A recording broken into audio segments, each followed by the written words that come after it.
Chegamos no segundo tópico da nossa lição e o tema desse tópico é: o céu e a terra observam. Irmão Lucivaldo, que exemplo Tiago dá para ilustrar a hipocrisia da conversa fiada sem ação? Essa pergunta me fez lembrar as palavras do Senhor Jesus, né? Que ele dirá àqueles que hão de herdar a salvação, que eu tive fome, vocês me deram de comer, eu tive sede, vocês me deram de beber, eu estava nu e vocês me vestiram. E o apóstolo Tiago vai fazer referência a isso, né? A religião na prática, não apenas em palavra, em conversa fiada, como a pergunta fala, né? Porque às vezes nós dizemos que amamos e esse amor não se materializa.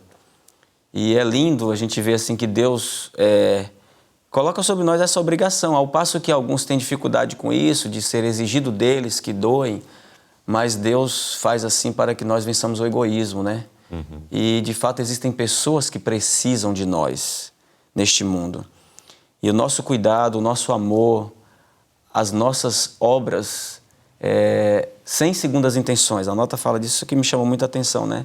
Eu queria até trazer um exemplo assim, jamais para ofender nenhum dos irmãos que talvez tenham praticado isso, mas quantas vezes nós convidamos pessoas para vir receber cestas básicas na igreja ou algum outro tipo de ajuda e as pessoas precisaram se expor e até segurar o pacote da cesta básica na igreja, na frente da igreja, assistir o culto todinho para depois voltar para suas casas, né?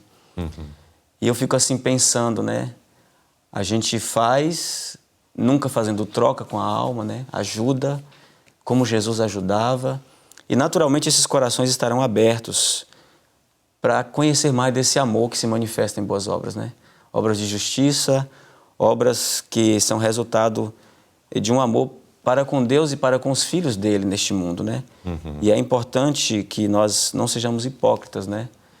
Dizendo amar e não amando de verdade com as nossas obras, né? Exato. Essa primeira frase da nota, ela nos diz assim: o sermão mais eloquente que podemos pregar sobre a lei dos 10 mandamentos é o ato de obedecer a ela.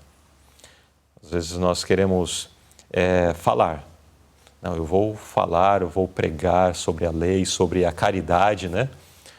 Mas a pregação mais eficiente é aquela que é vista. Isso. E não aquela que é ouvida. Então, aquela que é vista através da minha vida, aquela que é vista através do meu testemunho diário, quando exposto às diversas situações do dia a dia. Aquelas situações tranquilas e também aquelas situações mais desafiadoras. O irmão fez menção de uma situação onde muitas vezes, numa suposta boa intenção, nós expomos pessoas que são bem maltratadas pelo inimigo e às vezes numa boa intenção nós ainda a expomos e trazemos mais vergonha para aquilo que elas já, enfim, se sentem assim inferiores, né? Então nós precisamos tomar muito cuidado para que, no intuito de realizar uma ação de bondade, a gente não esteja apenas fazendo uma ação egoísta, né? Correto, irmão. E assim, a gente faz o bem sem querer se exibir, né? Ser visto. Conforme disse Jesus, né? Se você der a sua esmola com a mão direita, a mão esquerda não precisa nem ficar sabendo. Correto, né? Dizendo que não precisamos tocar trombeta diante de nós, não precisamos criar alarde e registrar aquilo que de bem que nós temos feito, está né? sendo feito, exato. Deixa que Deus registre isso e fique lá nos livros celestiais, mas não para nos amostrarmos nesse mundo aqui. Jesus vai manifestar no último dia, né? Exatamente.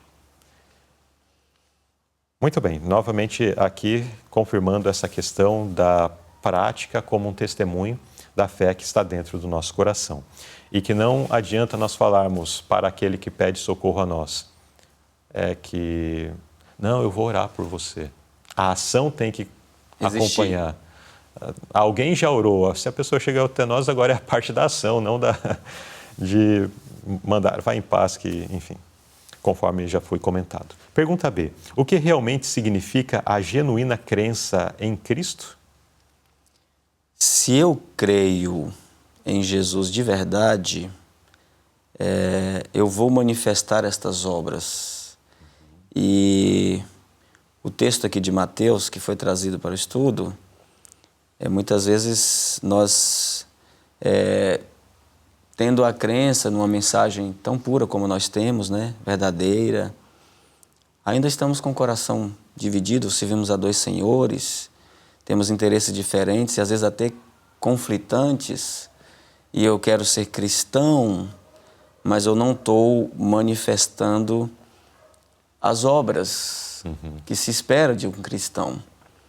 Então, a fé dos crentes, nos dias de hoje, quando a gente vive relativa paz, precisa estar sendo exercitada para quando a prova maior vier, a gente de fato dá testemunho disso e o mundo espera ver em nós.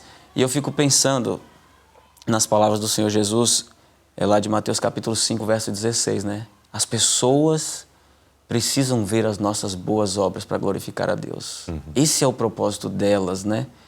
E a gente vai entrar mais em detalhes nessa questão da fé e as obras no contexto da salvação, mas Jesus falou que as nossas obras têm esta função. O mundo precisa ver e eu preciso ter esta fé verdadeira que se manifesta em boas obras.